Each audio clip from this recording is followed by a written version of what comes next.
the racing champion.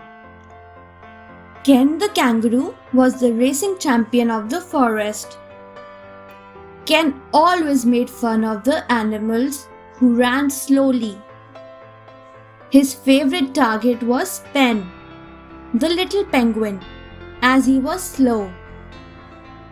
One day, Poppy the fox, who was the race organizer, announced the next race. Pen was unwilling, but it was necessary for all the animals to participate in the race.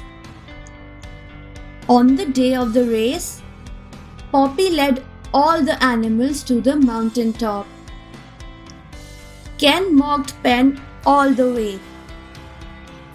When they reached the top, they were all stunned. The top was a crater full of water. It looked like a lake. Poppy signaled, "Get set, go!" Excited, Pen jumped into the water and quickly swam through it.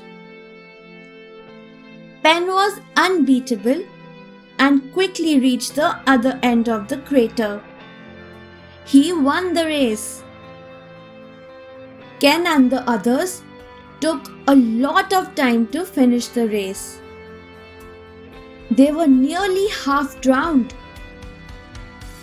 Ken now understood that Pen was good at swimming, as he himself was good at racing. The modest Pen did not make fun of Ken. Instead, he offered to teach Ken swimming. Moral of the story: never underestimate your opponent.